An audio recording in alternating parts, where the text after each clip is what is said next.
Yeah, what's going on, everybody? About to start on the track. Just thought I'd let y'all see me in the making of it. I already got a drum loop pretty much laid out, so you basically just hear it through the speakers.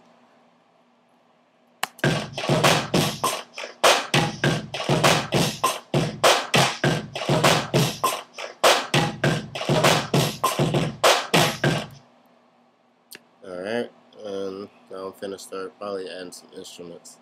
See if I can find anything.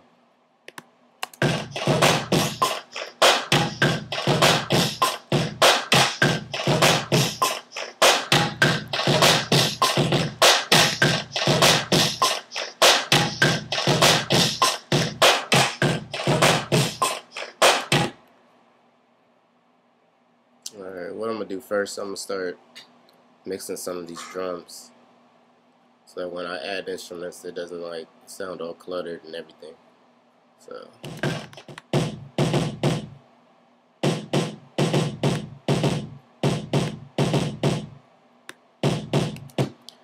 basically the reason why I'm cutting it off at like 26, I'm bringing it up a little bit, because when I add a bass line, that's where I want the bass line or the 808 to be.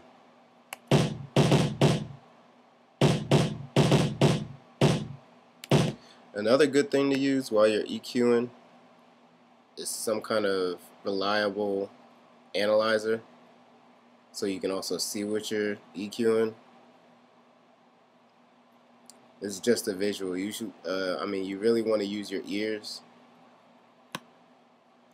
to fine-tune the sound that you want, but using both is really helpful.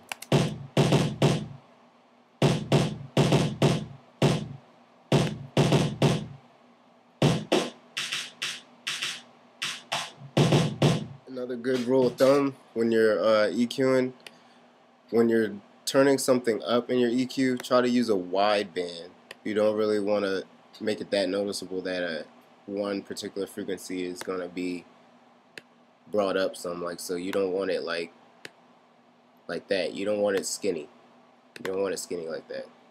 Usually you want a pretty wide band, cover a couple frequencies, bring it to a frequency that you want to stand out.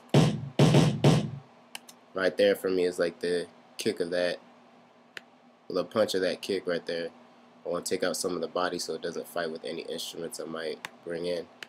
And again, I want a pretty wide spread on that, about 300, 400.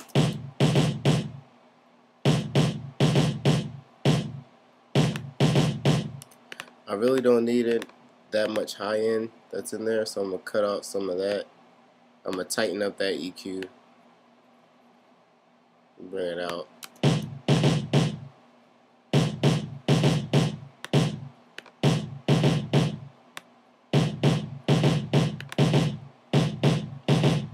And I'm actually showing you how to do this wrong, because usually you want to compress before you EQ. That way, if you put the EQ after your compressor, you're making sure that you don't bring up any unwanted frequencies that you just try to cut out or whatever, or bring up frequencies that you're trying to build up too much.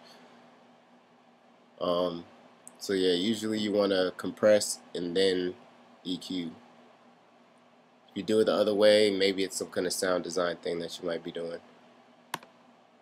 LA2A, like this on my kicks.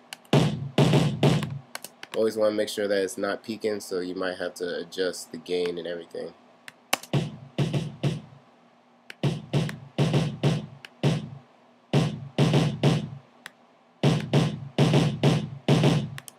And if you see what I'm doing, basically I'm bringing up the kick up to where it's almost at 0, but not peaking.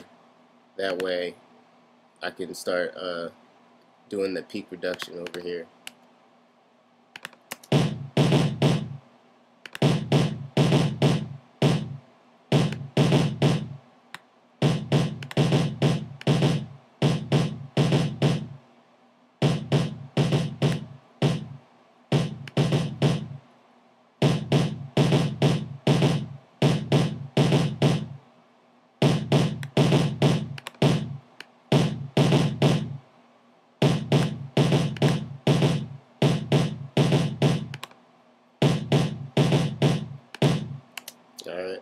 there's my kick sound.